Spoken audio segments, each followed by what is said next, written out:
Hello and welcome to the Bourbon Bear. I am your host, the Bourbon Bear, with my co-star today, Kevin Munson. How are we feeling, Kevin? It's a great day to be a Bears fan. It is. It's always fun to kick off free agency. A lot of moves going on. Coming into this, getting DJ Moore prior to the actual deadline or beginning of free agency feels great. I think the Bears started strong, but we're going to dive into it a little bit more. But coming into, I guess, this free agency market, what do you think the Bears' biggest needs were prior to the moves they made over the past 3 days? Yeah, I think I'll go along with every national media guy and say wide receiver. So the DJ Moore, pickup was big, but I'm kind of on the boat that he's a true number one. Okay. And he hasn't really played with a quarterback that's gotten him there. So I'm hoping he kind of takes that A.J. Brown jump. I'll go along with every other national media guy with that as well. So one thing I want to bring up about him, though, I didn't realize he was just 6 foot. So he's actually just an excellent route runner, good speed, can obviously make a run after the catch. But he's not like that tall guy that I kind of thought he was, when you played in Carolina. Yeah, I used to be a big A.J. Green guy, someone to throw the ball up to. Kind of think the NFL is moving away from that. Obviously, you still got DeAndre Hopkins, but if you go through the list of best receivers in the NFL, I think it's a lot about route running, getting open, just getting someone on the team that Justin can get the ball to. So, and that's what I think you're going to get, because what you saw last year with that receiving core, Mooney going down fairly early in the year, there was really just no one who could be reliable. Justin was going to be able to throw the ball where they're going to be, and I think you're going to get that with DJ Moore. And the nice thing is, obviously, a team-friendly contract. I think over, the next 3 years, it's close to $52 million. Very good for a high-priced receiver market we're seeing in the NFL right now. But now you're looking at a core of DJ Moore, Chase Claypool, and Mooney. Do you think Velus Jones Jr. gets any time in this new system, or are they going to kind of rely on maybe one more receiver in the draft, or what are your thoughts here? No, I'm a big Velus guy. I think being the gadget guy that he is, give him the ball, don't make him catch a punt, just hand the ball to him, flip it to him, let him make some moves. But I think it was kind of an awkward first season for him. I think it was kind of an awkward season for the offense. So I think giving him his 15 to 20 plays a game and then letting him play special teams, he can be pretty solid. So, and that was kind of the narrative with him last year. Speaking of the punts, obviously, he kind of became like that villain in Chicago with his just frequent turnovers. Everyone thought he was done. But then toward the end of the year, he actually did improve substantially. So I do hope he carves out a room for himself on this roster. But Jackson Smith and Jigba, I think, is now officially off the board. Yeah, no, I would agree with that. And being an SEC college football guy, I saw what Velus did at Tennessee his last year, and I think he's more than just a gadget guy. But with this offense, I think if he can just focus on that, kind of get into a rhythm, maybe you could see him jump into that. And, God willing, if someone goes down, I think he'll be ready to go. Yep, I agree with that. And then returning to the free agency market we have this year, obviously day one, there were quite a bit of moves. I thought Poles was very aggressive. There were some of the contracts I know we're going to discuss a little bit further here that maybe weren't the best. But overall, before we even get player by player, how are your thoughts on just how he's handled this giant cap space we've seen coming into the 2023 season? Yeah, I think any GM would get excited with that large of a cap space to play with in his second year. Not much to lose, but I think he's playing the long-term card, which is nice for a Bears fan to see after what we saw Pace do, kind of freak out, go all in, and all of a sudden the Bears are, 5 years behind. So I think this is a good, not committing to anything crazy long-term, not any huge contracts yet. We might see that with some, offensive tackle possibly. But I think being smart, yet at the same time, improving a lot of areas.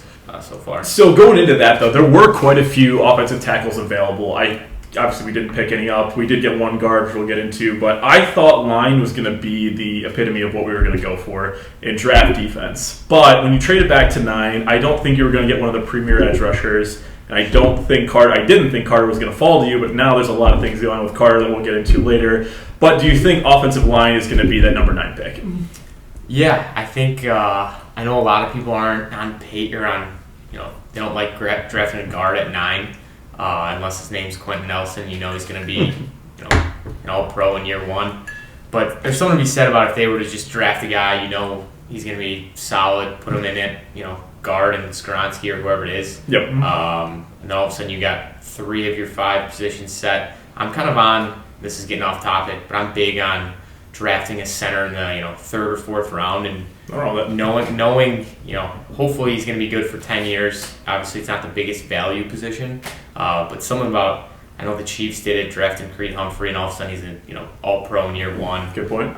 There's been some others, so I think having position center big. But are you kind of out on Lucas Patrick then, or do you think they draft someone, he kind of lets Lucas Patrick teach him for a little bit, or do you think we're talking plug and play center? I don't know how good Lucas Patrick is. Fair. Obviously, they have that contract that I'm pretty sure they can get out of. So we'll see. But if Lucas Patrick can come in and it's just with how bad the center position was last year, there's got to be something.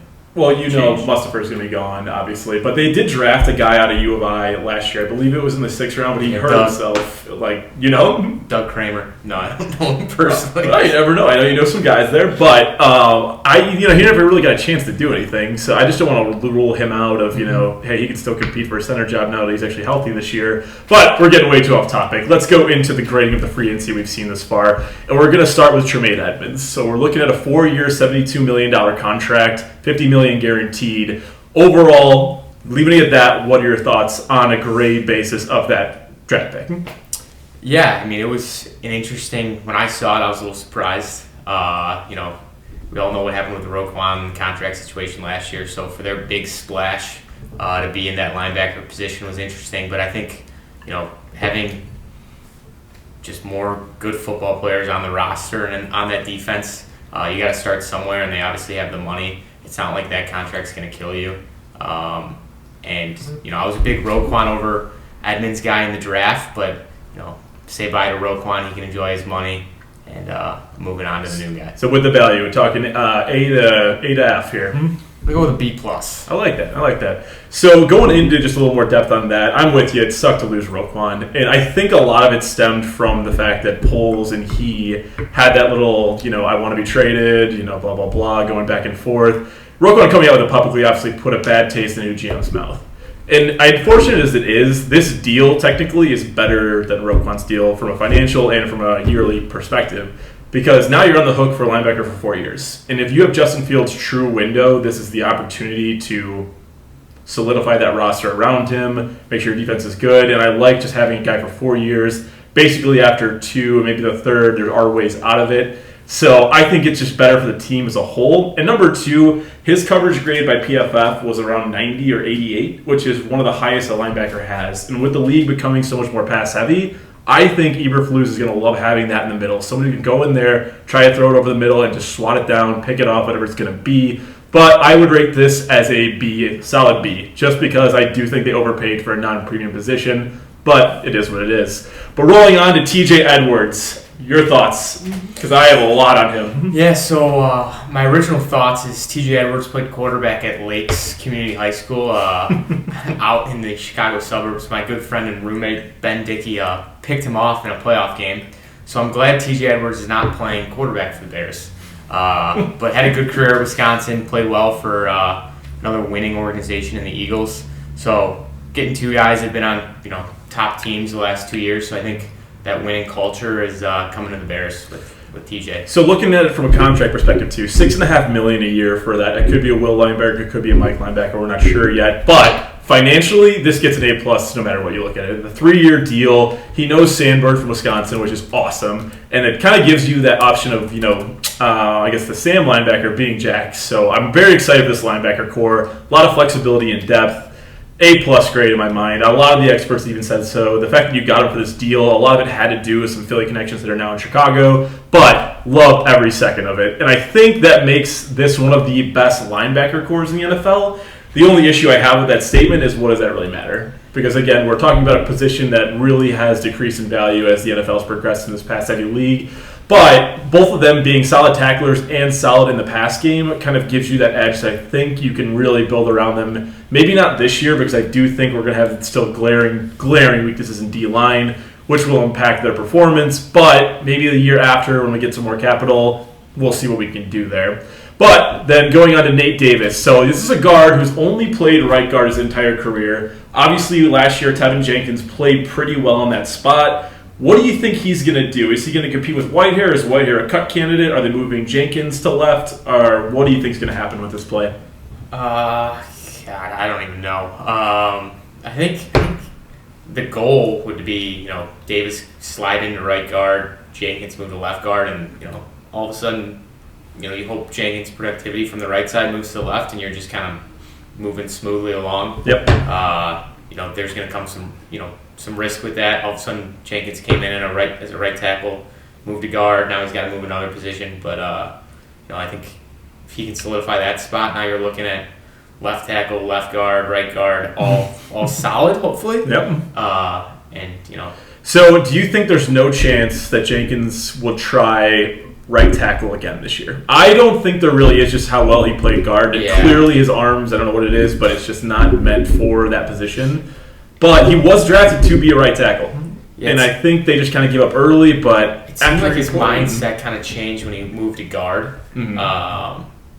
Positive, because at some point last year before the season started, it sounded like they were going to trade him, whatever it was. And then they moved him to guard, and he seemed to play well, obviously, at his injuries, but I don't think they're not like locked into anyone else at left guard, so I think moving him there first is probably, it can't be that much different. Never was a lineman. But. Well, what's curious is that, so Cody Whitehair, if you cut him as a post-June 1st cut, he saves you $9 million against the cap, and obviously we have a ton of cap room anyway, but you could make another pretty big splash free agent signing with that money, which is what we have left, which I think is close to, I think we're at $43 million, that would put you up to $52. So that would give you the option to maybe go out and get another right tackle still. And then if you can trust Tevin at left guard, maybe there's a great play there. But ultimately, time will tell. You kind of got to believe in what Poles is trying to do. There's a lot of holes in this team.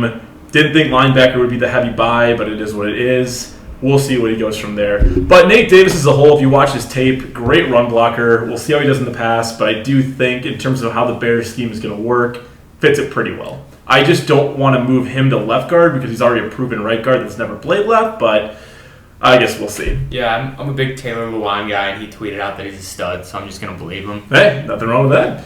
And then we go to the defensive side of the ball again with DeMarcus Walker. I don't know much about him, to be honest with you. Everyone is hyping this up as a very good and team-friendly deal. We're looking at 3 years, $21 million. 7 sacks last year was his breakout performance. I believe he's around 26 years old. Sounds like someone who could be a foundation piece just because of how bad our pass rush was last year. But, again, I feel like we're just poaching everyone from the Titans, which is, I think every team is doing right now, which is hilarious.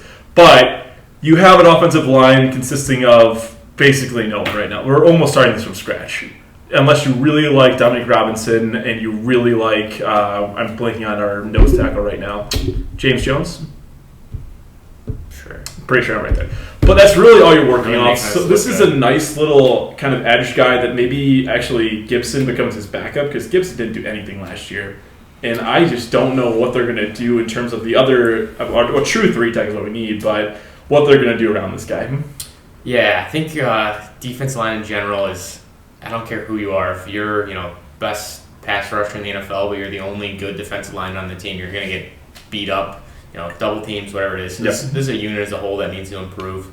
So if it's bringing in a guy that, he might not put up the numbers that he did last year with 7 sacks, but, hopefully they mesh together, bring in some young guys. By doing this and also the signings at linebacker, you can get a little creative with, blitzes and whatever it is. But they obviously, last year was pathetic for the pass rush and really anything on the defensive line. So this is technically a good draft, though, when it comes to D-line. And there are a lot pretty high-level players out there. Bears sitting at 9 right now. But before we get into the draft, I do want to cut out to one more big thing that happened in free agency.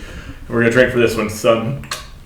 Yeah. Cheers to David Montgomery. Thank you for all of the first touchdown bets. We love you for it. Everyone's giving him shit right now, saying, he went to Detroit. Hey, you got to get the money, man, and love you. You were awesome to have on this team. But now we hit the fact of what we do at running back. I actually do think Khalil Herbert could be a good number 1, but you need a 2 to bounce off of him. And that's based on the fact that kind of Monty was carrying the payload, but when Monty got hurt, and he was that number 1, his yards per carry dropped to about 3.7, but we ended the year overall at 5.9. So I think you kind of need a yin and a yang with him. And then obviously you picked up Homer from Seattle, who's going to be more special teams and pass blocking. But what do you think overall what they should do at running back with Khalil Herbert obviously being your primary right now? Yeah, I'm going to make up the year, but within the last 3 or 4 years, the Bears had like no running backs one year, and I felt like every time they handed the ball off, it was going nowhere. I'm slightly worried with that happening again with Khalil, just from a load standpoint. I don't think he's the guy that can give him the ball 20 to 25 times a game. So I think maybe that 5th, 6th, 7th round pick, you can get something exciting. The Chiefs just did it with Pacheco, and now nobody's even talking about Clyde Edwards-Helaire. Yep. So there's definitely some options. Maybe go with Khalil being a bigger guy. You can go with some speed, maybe someone that can catch the ball. I'm not against giving Vilas some carries from the backfield, kind of change up along with some of the other creative offenses they've done with some wide receivers. So that's kind of my original thought. But you would not take Bijan Robinson, though, no, at all. Absolutely. I'm with you there. I would be excited, but no. I think the only way possibly we would take him is if maybe he fell to the late first round and they gave up probably second and a third. Is it worth it? Probably not. That's the only feasible case I could see. Unless for some reason they traded down and got a couple of 2s and then we're at 30 and they're like, all right, why not? The guy does have great, obviously, statistics from college. I just would never want to pick a running back in the first round. But, it is kind of what it is. I would rather sign Saquon than draft Bijan Robinson. I know, not that, but that was, I don't know, it's not worth it. They have too many holes. So, shout out to Pat Ben for saying we would get him at all costs. I don't think that's going to happen, but all right. Now, turning to the draft, though, you're sitting at that number 9 pick to start. Obviously, the haul for the draft, I think we can all agree, was very worth it. We talked about DJ Moore already. We're talking, a next year second and a next year first, as well as a future 2025 second rounder. Everything about the trade, we already went into detail on this last week, but overall, you're sitting at 9. A lot of things are going to happen between now and the actual draft with trades of picks. It's going to be what it is. What, in your opinion, is going to be? Let's say, hypothetically, we'll do 2 here. You're at 9. Who do you think we land at 9? Yeah, so I think you're ready to. I'm not going to answer your question. I think you're ready to. You got your 2 to 3 guys, and that you're okay with drafting. And if all 3 are there at 9, then you try to trade back and wait for him to be there at 15 or whatever it is. I think Skoronski or go with one of the 2 tackles like Broderick Jones or Paris Johnson from Ohio State. Yep.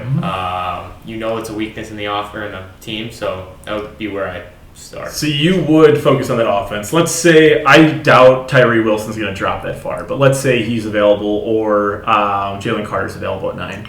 You're out on both. Well, I would do Tyree Wilson. Jalen Carter as a Georgia Bulldog insider. Go Dogs! I've known for a while that he may not be the highest of character people, and you've known for a while before the news. He had some issues at Georgia. Oh boy. No, I don't think it was anything too bad, but a lot of issues come up the last couple months, so I'm gonna stay away from Jalen Carter. Okay, that's fair. But you would take Tyree Wilson. I'm trying to think of anyone else defensively that there's no way Will Anderson's going to make it. Quarterbacks, obviously, we think are going to go in those top couple of picks. So you're kind of right, though. You got Paris, you've got Peter. I mean, Miles Murphy, though, doesn't excite you at all, or no? No. Can I say who they're going to take? Yeah, go ahead. They're going to end up taking Christian Gonzalez at 9. It's my pick. No one's gonna Bears. No one's going to be excited. They're going to move Kyler inside. And then they'll have, you got 2 good corners. I don't really know how good he is, but everyone's been raving about him the last, since his combine. And so it's funny you bring that up because I do think we are probably one corner away from having an elite secondary based on the people we have right now, barring injuries. But the only issue with the great secondary is you need a good pass rusher, or else they're useless. So that's why I love the idea of getting corner like that on paper. That's why I kind of wish they got someone in free agency that was pretty elite, but I just don't like them not having a pass rush because no matter what you spend on that position, then people are going to get open. They're going to beat you.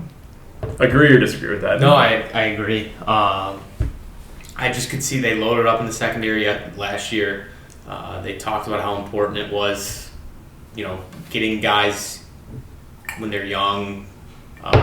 But that's what I'm going to kind of like throw out there, though. You had Gordon just getting burned in the slot every time. And don't get me wrong, a lot of those were on shorter routes. But when he's got, when these guys quarterbacks have that much time, it's going to be really discouraging for a cornerback, especially in the slot, when he gets burned all the time. Because there's no pressure, and they just get all day, and once he has a step on him, boom, you're beat. I think it's just bad for young players to have that kind of mentality and that kind of just going around you that I feel like I suck because they've got all day. Yeah, maybe it's good practice for when they're truly contending for a Super Bowl in 2024. That's fair. Because, again, this year I have pretty mild expectations. I think they did make a lot of good moves to make them decent.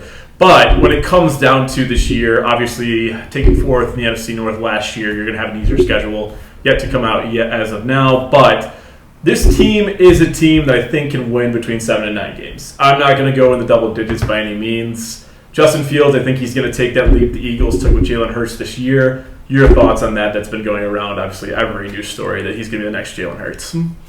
Yeah, I think Jalen Hurts isn't as exciting to me. I think he'll be I don't know how much they're losing on the offensive side of the ball, but I saw how much they're losing on the defensive side of the ball, and it's not great.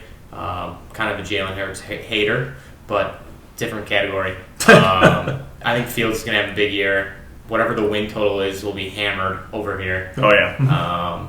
Just got to stay healthy. It's my number one concern. So turning it over to what the NFC North is going to look like this year. So Detroit ended the year on fire. I believe they were 1-6 at one point, and they almost made the playoffs from there. Rodgers is officially committed to the Packers, it sounds like. I know. The Jets. Jesus Christ. The Jets. But you never know, something happens there. But as of now, it looks pretty set in stone. And then the Vikings, obviously, they restructured Kirk Cousins' contract and lost a number of key defensive pieces, which is kind of embarrassing because how bad their defense was.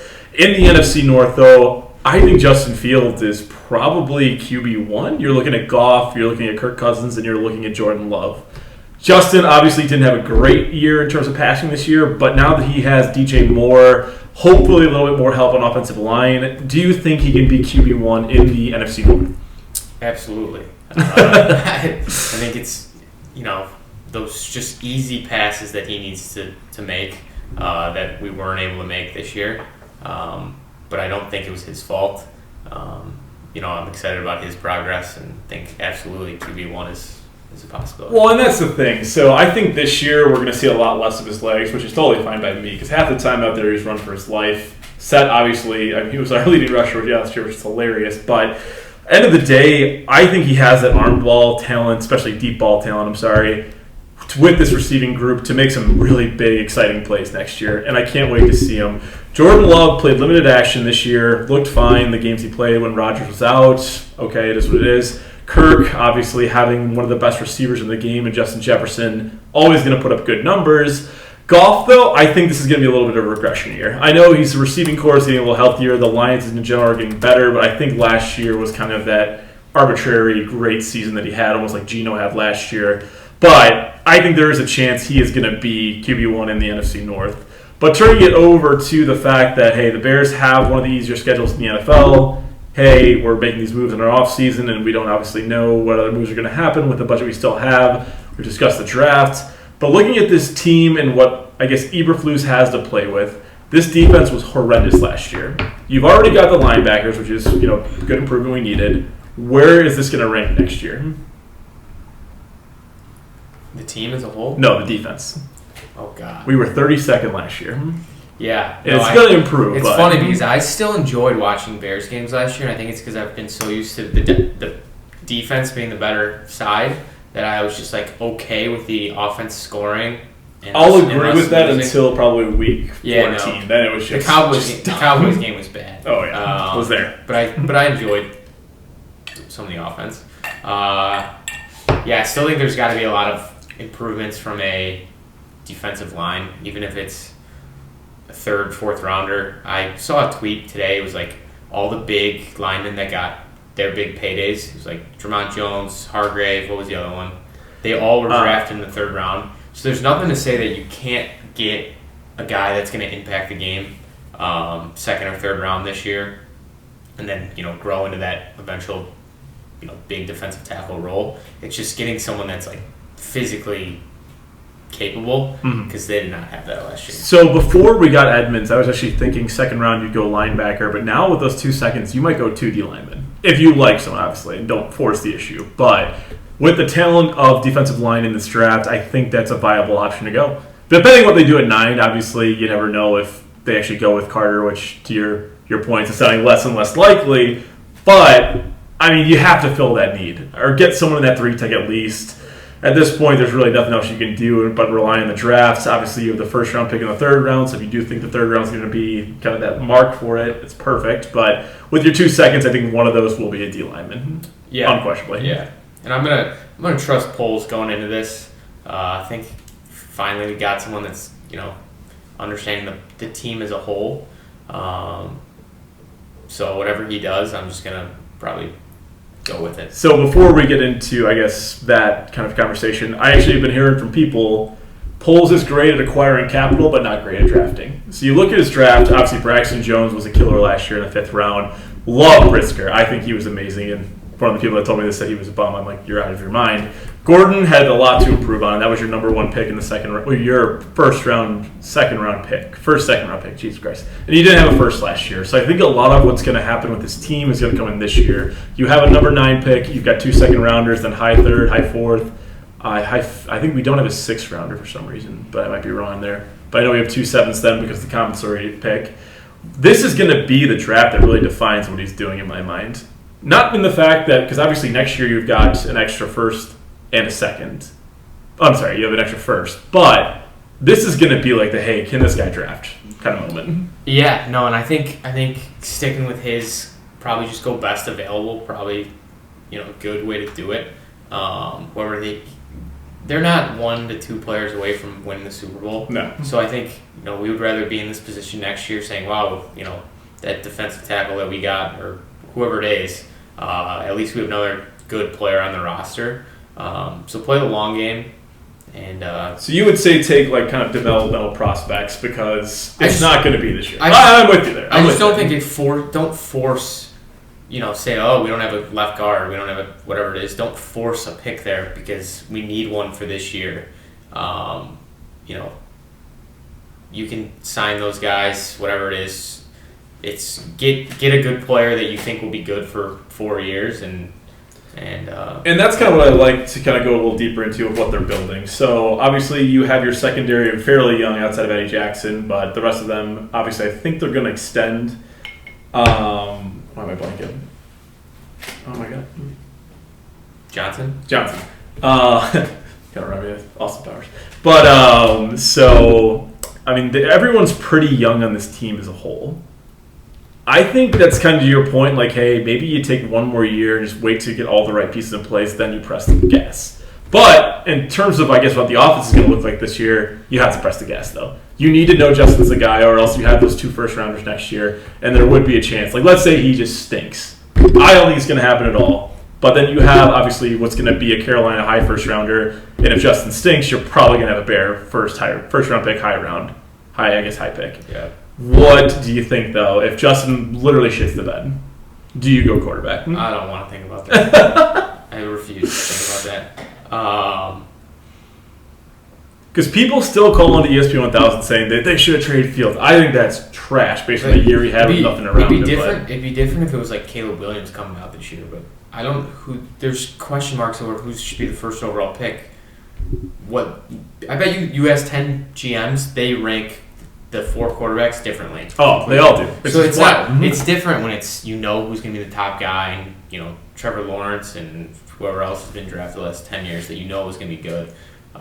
So that's why you think only Carolina is the one set in their mind, because I don't think the Colts made anything fair to the Bears, and I thought that was even their trade partner. But Carolina making that big of an effort, clearly, and everyone's saying it's CJ Stroud now, but what do you think there? Yeah, I think them and the Colts, you get in QB purgatory, and all of a sudden you realize for 3 years or whatever it is that you don't have a quarterback, you'll do anything to get one. Yeah, and the Bears were the beneficiary of that. Holding the wild card right there, and feels good. A lot of people didn't think that jump from 2 to 1 on that special Sunday was going to mean something, but when we're celebrating the Super Bowl, we'll look back at that day.